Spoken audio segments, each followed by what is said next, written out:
We're not quite done with the outside of the bus at this point, but we're going to start on some of the interior pieces just to give you guys an idea of like how you can go about doing it.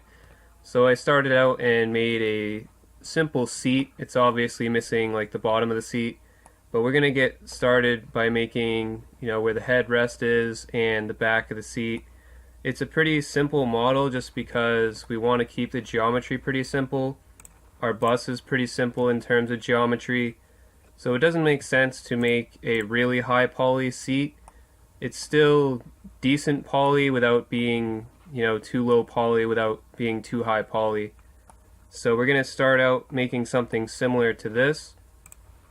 We're going to go back to our Blender file. We're going to go to a new layer, so just left click on a new layer. We're going to go to create and choose a cube. We're going to tab into edit mode and we're going to scale this down. And you can do SX if you want to make it skinnier, and you can do SY to make it thinner, similar to how a seat would be. Just going to scale mine up a little bit actually. Then we can do Control R, left click, right down the center, and we're going to delete the left side. So we're going to do 1 for front view, Z for wireframe, select the vertex over here, B to box select, get the rest, press delete and choose vertices, add modifier, choose mirror, turn on clipping and this option. So now we have this shape here. One thing you'll notice about this seat is it actually has sort of an inward, then outward, then inward again shape. So we're going to need some geometry to reflect that.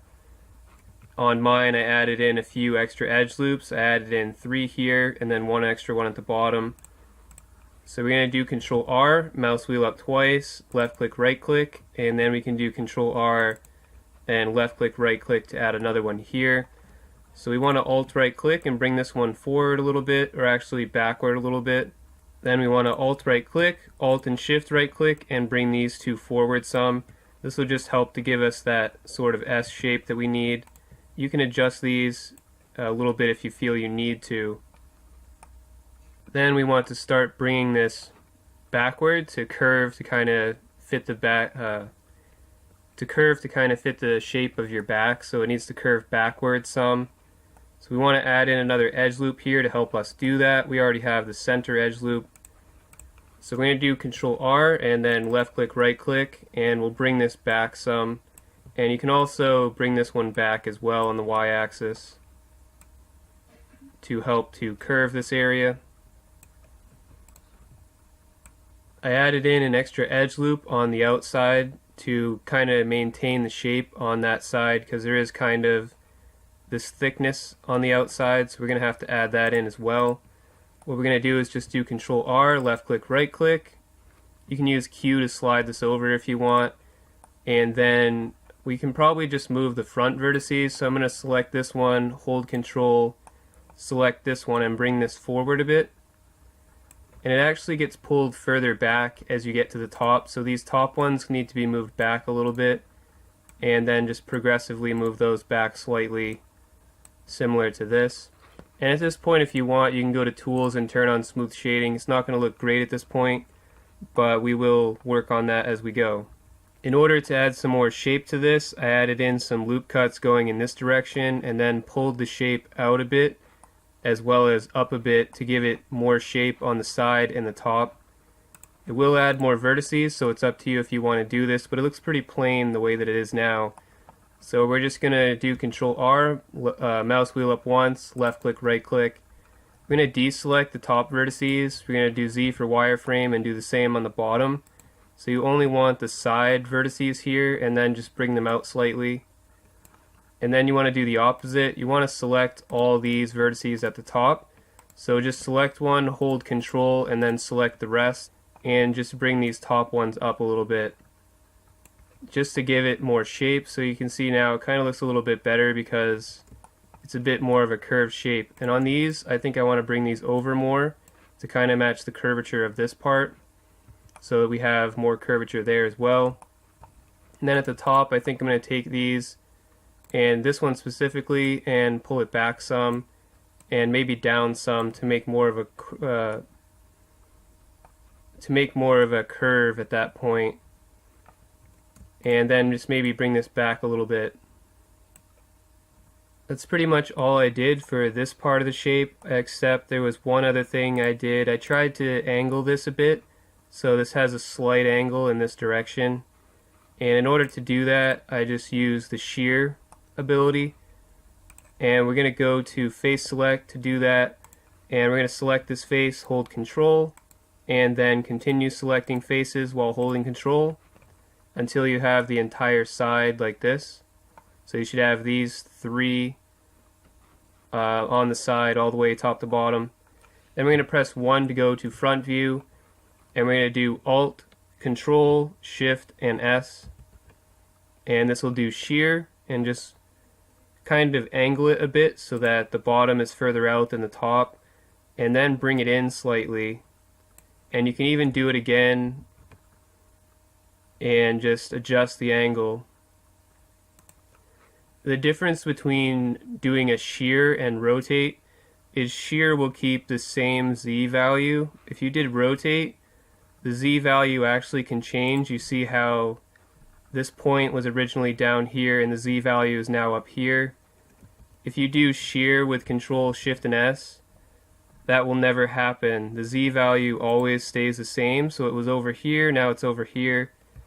So this is similar to rotate, except that the Z values do not change in this case.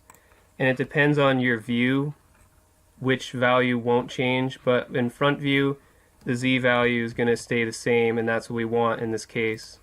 So we now have this nice angled bit to the front or the side of our seat. And the last thing to do would be to add in this piece. In order to make this piece, it has a curved outside, and then on the inside it has the opposite curve. So I started by making this curve, then I extruded it out and scaled it by -1 to create this curve, and then just pulled it back to create a spot for your head to rest. So we're going to create a simple curve like that. We're going to go to create, and we're going to choose a plane.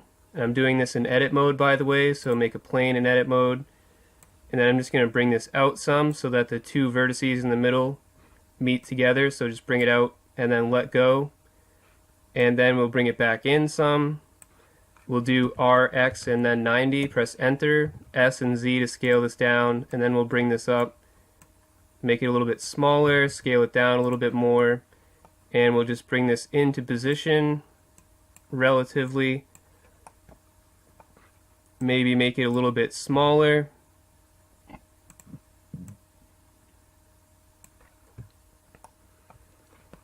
Then we want to make that outward curve like this. So we're going to do Control R, mouse wheel up once, left click, right click, go to vertex select, select these two and bring it out some. And we actually want to select these two and then bring it in some, and then this one and bring it in some too. I think the bottom's a little bit wider than the top, so that's why we tried to make it sort of like this instead. At this point we can actually Alt right click, do delete and choose vertices, then Alt right click, E to extrude, right click to cancel, bring this in. Like I said, this one's a curve like this, and we want this one to be the opposite direction. To do that, we're going to do S, X, and then -1 to scale it -1 on the X-axis, and press enter. If you wanted to, you could do S and then X and adjust this even more. You can see it adjusting like this. So if you want less of a curve, maybe I'll do less of a curve in this case. So now we have a curve like this, which looks similar to the reference I was using.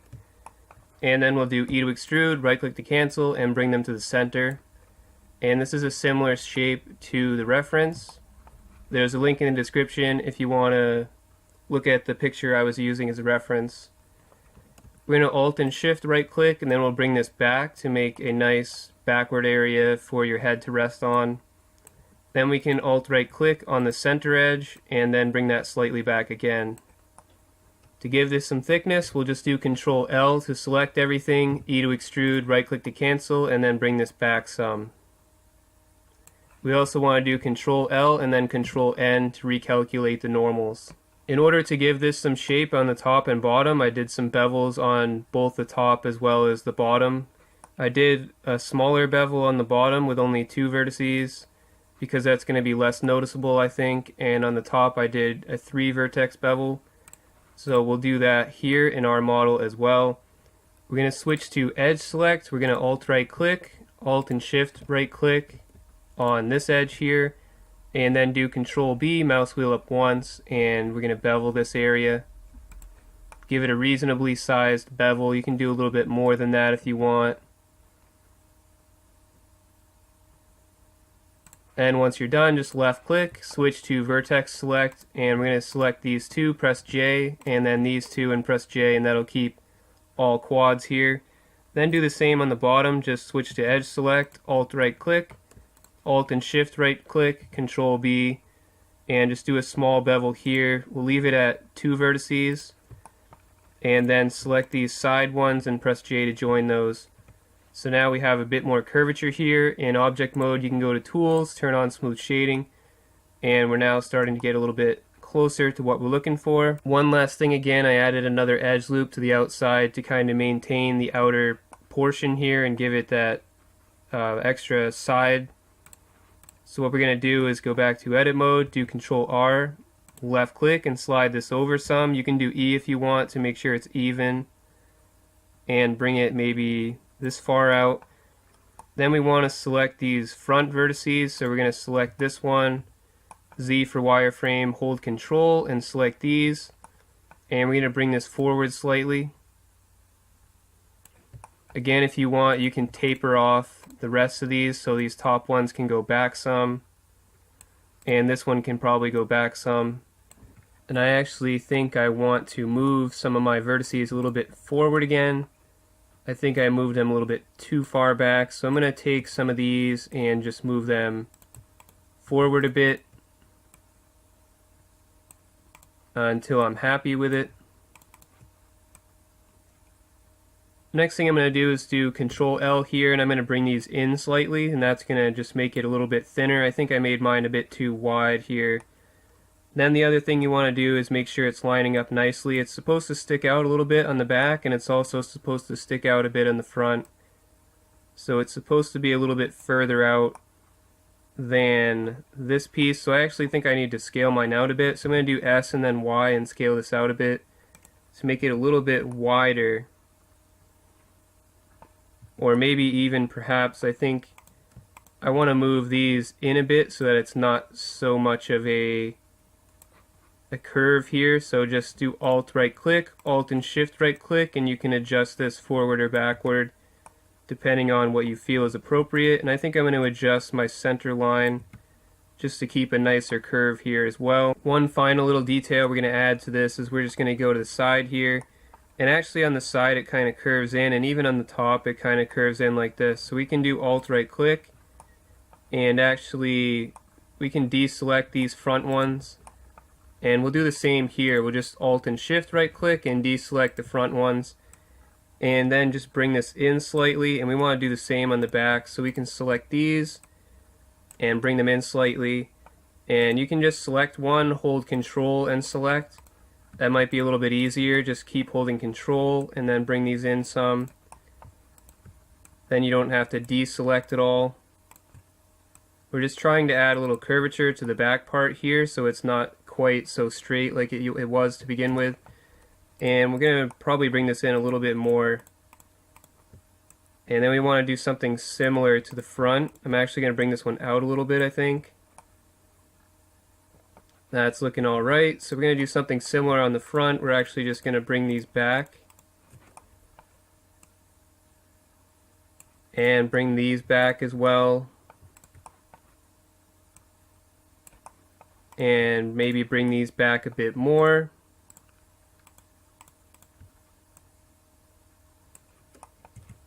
So that you have more of a curved shape at the top. It's supposed to be a little bit more curved on the back than it is on the front. So this is a little bit less on the front and a little bit more curved at the back. And I think even I want to try to probably take these vertices here and just bring them forward a little like this. so that we have a nice shape to it. And then once you're happy, of course, go ahead and go to File and Save. Thank you to our awesome Patreon supporters. If you'd like to become a Patreon supporter yourself, head on over to patreon.com/StephenBrooks. Thank you for your support.